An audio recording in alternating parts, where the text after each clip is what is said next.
Salut les Maniacs du gros son qui tâche, j'espère que vous allez bien. Une petite vidéo spécialement pour vous les Maniacs. Et une vidéo qui diffère un peu de ce que j'ai pu vous proposer auparavant, puisque je parle essentiellement de musique forcément, et le métal c'est bien sûr la musique, les CD, les disques, mais c'est également les t-shirts. S'il y a un produit dérivé à retenir dans notre musique, c'est forcément le t-shirt. Le t-shirt métal, en fait, je connais pas beaucoup de style musical où le t-shirt prend autant d'importance, si ce n'est dans le hard rock et le métal. On va voir un concert, personnellement, si je repars sans t-shirt, ça m'est déjà arrivé, mais j'ai l'impression qu'il manque quelque chose.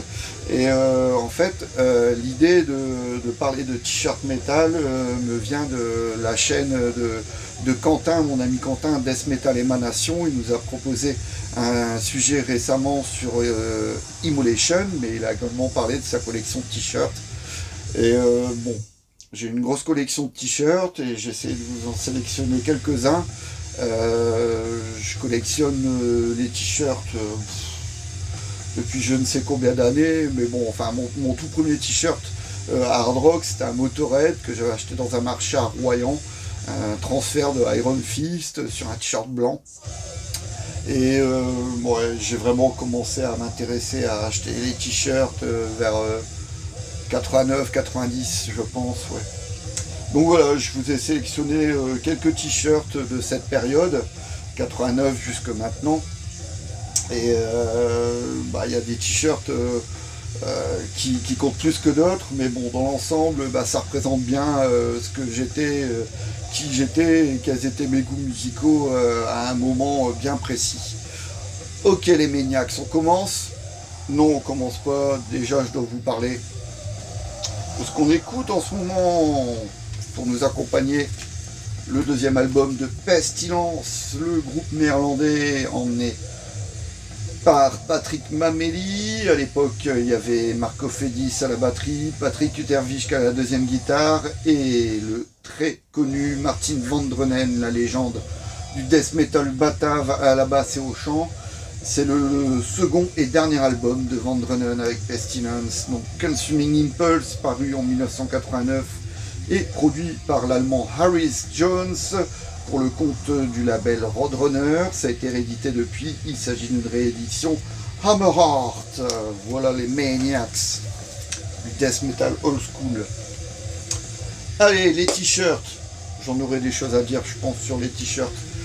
Tout d'abord, un t-shirt acheté lors d'une tournée française regroupant le Big Four du Trash Death Made in France en cette année 95, le Brutal Tour.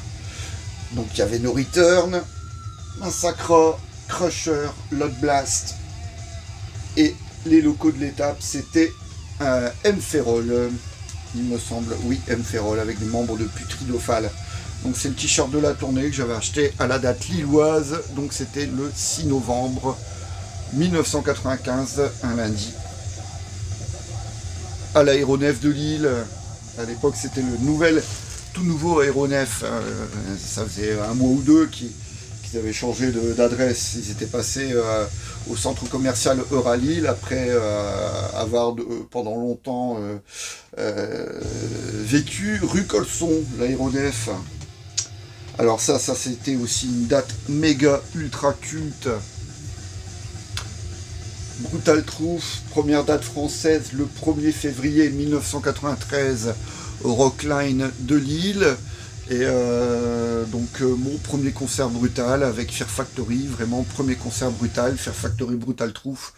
Et mon premier long sleeve, donc qui était pour la promotion de l'album Extreme Conditions Demand Extreme Responses avec les manches.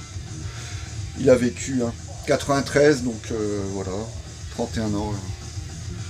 Ouais, je l'ai mis, je l'ai usé, je l'ai vraiment porté à fond de blinde. Alors ça c'est un t-shirt que j'ai acheté en VPC Angel Corpse avec la pochette du deuxième album Exterminate, l'album de 98 avec la pochette de Petagno.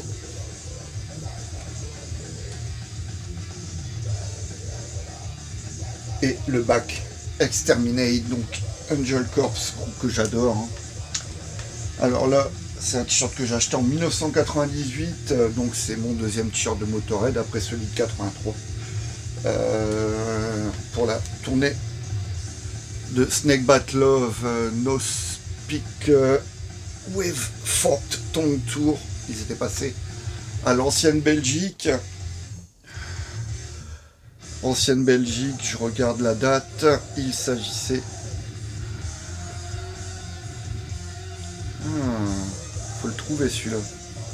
Le 23 octobre à Bruxelles, donc ancienne Belgique.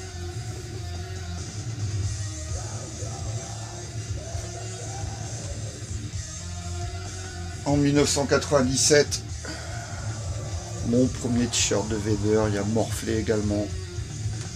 Acheté à la date de Terneuzen, non pardon, d'Enderoutem, il passait aussi à Terneuzen, j'avais halluciné en Hollande. Terneuzen, et donc d'Enderoutem, le 31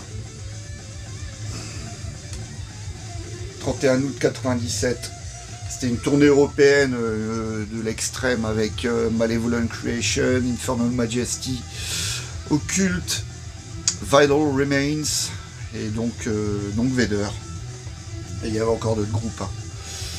Alors ça c'est un superbe t-shirt, une magnifique pièce qu'on m'a offert le jour de mes 25 ans, ce t-shirt de la tournée européenne de Slayer Reign in Blood, avec la date belge le 1er mai, donc ben voilà.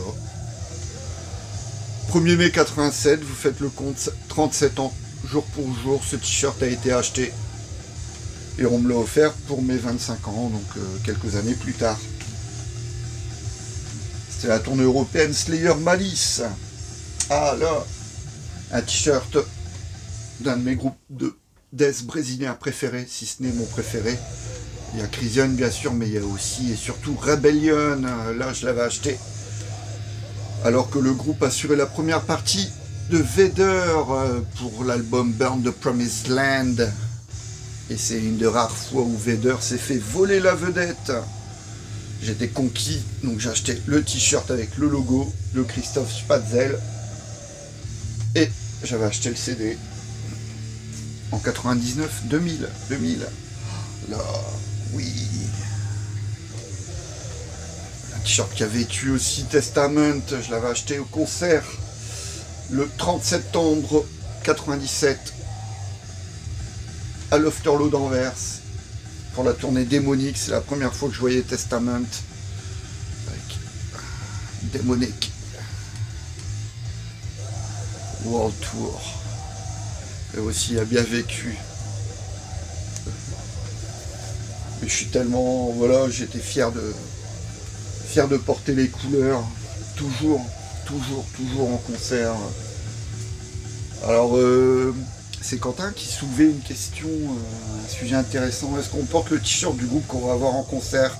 Ça m'est arrivé. Ouais, quand je vais voir des groupes que je connais bien, comme Vader par exemple, je vais régulièrement les voir, et quand je vais les voir, je porte un t-shirt du groupe. C'est peut-être le seul groupe. Et puis non, il y en a un autre qui arrive dans la pile. Ah oui, fantastique tournée. The Resurrection Tour, World Tour, ils étaient passés à Paris le 29 octobre 2000 à l'Élysée-Montmartre, Halford. Donc voilà, quand je vous ai dit que la date, c'est que j'y étais. Magnifique. Mon deuxième Grass Pop, en 99, j'ai coupé les manches comme le Vader.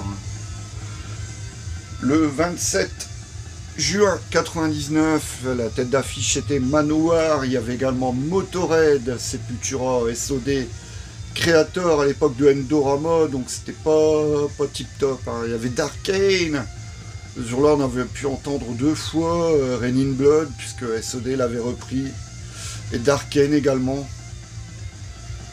Bon bah voilà, hein. Je regarde un peu les groupes, je me rappelle, ouais, Out, j'avais vu Out, j'étais curieux de voir Out, et Mercyful Fate évidemment, Mercyful Fate, qui jouait sous une tente, c'était un peu décevant, mais j'étais quand même bien content de voir le groupe de King Diamond. Et enfin le dernier t-shirt, et non des moindres, Kiss, pour le 2 décembre 96 au Zénith parisien, bien sûr. Setting Paris on Fire. C'était qui le groupe de première partie? The Verve Pipe, je pense. Ouais. Bon, ils n'ont pas fait carrière comme Iron Maiden, ou dans une moindre mesure Helix, mais bon, il y avait The Verve Pipe. On s'en foutait, nous on voulait voir Kiss, les Maniacs. Voilà, je vous laisse pour cette fois-ci. Merci encore pour vos messages, pour les pouces, les likes, tout ce que vous voulez. Je fais les vidéos pour moi, mais également pour vous, les Maniacs, bien sûr. Et quand je dis que je fais les vidéos pour moi, c'est que je m'éclate, c'est vraiment que du bonheur de parler hard rock, de parler métal, j'en parlerai pendant des heures. Et c'est toujours dans le même esprit, c'est-à-dire c'est comme si je vous invitais et qu'on écoutait du bon son et qu'on se rassasse nos souvenirs de vieux hardos. Donc je vous dis à très bientôt les Maniacs, prenez soin de vous surtout et see you soon. Ciao!